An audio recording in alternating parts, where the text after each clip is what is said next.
Tabii daha önce de aslında Epstein davalarıyla ilgili dünyada çok konuşanlar oldu. Fakat son bir haftadır geçtiğimiz Cuma günü işte yeni belgelerle dünya kamu yeniden sarsıldı. Çünkü aslında bu görünen belki buzdağının bir kısmı olarak değerlendirilebilir. Fakat bu görünen sadece yayınlanan görüntüler ve iddialar bir toplumu, bütün bir dünyayı etkileyecek boyuttadır. Ve şundan eminiz, eğer bu belgelerin tamamı yayınlanırsa birçok ülkede kendi liderlerine karşı kitlesel bazı ayaklanmalar olacağı kesindir. Çünkü dizayn edilen ve dikte edilen ve dünya üzerinde şu anda siyasi olarak, politika olarak sahaya sürülmek istenen aslında şu soruyu aklımıza getiriyor. Dünyayı kim yönetiyor?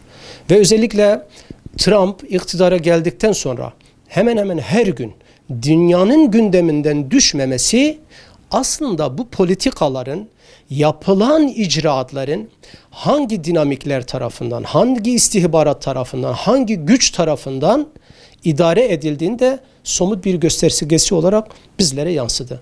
Belki bir Gazze davasından bahsettiğimiz zaman bütün dünya halkları ayaklanmışken, hasreten Amerikan vatandaşları ayaklanmışken Trump ve yönetiminin koşulsuz bir şekilde İsrail'i desteklenmesi aslında bu dosyalarla daha iyi anlaşılıyor. Ve küresel ölçekte meseleye baktığımızda bugünlerde çok konuşulan Amerika'nın İran'a saldırma meselesi ve her gün ekranlarda izlediğimiz Orta Doğu için adeta dinamik mahiyetinde olan bu saldırı kimin ve kimler tarafından dikte edildiğinin ana göstergelerinden bir tanesi olarak karşımıza duruyor.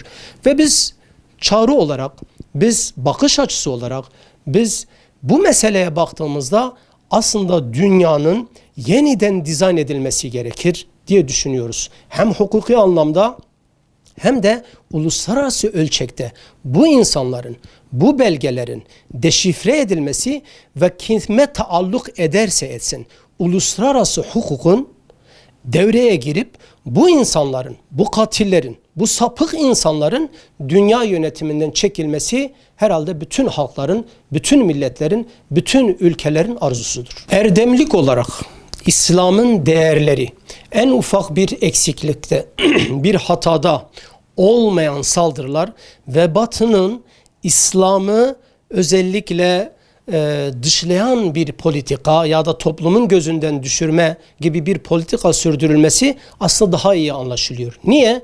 Bugün eğer bunların yapmış olduğu yüzde, belki binde, belki milyondan biri eğer İslam aleminde yaşamış bir şey olsaydı emin olabiliriz. Bütün dünyanın medyası bununla kalkıp bununla oturacaktı. Aslında bu da Batı'nın köhnelenişliğin, maneviyattan uzaklaşmanın en somut örneklerinden bir tanesidir. Çünkü hiçbir toplumun, hiçbir zihniyetin kabul etmeyeceği bu fiiller hala ve hala yeterince medyada yer edinmiyor, yeterince hukuk dinamiklerini harekete geçirmiyor. Bu da bütün halklar adına bir soru işareti olarak duruyor.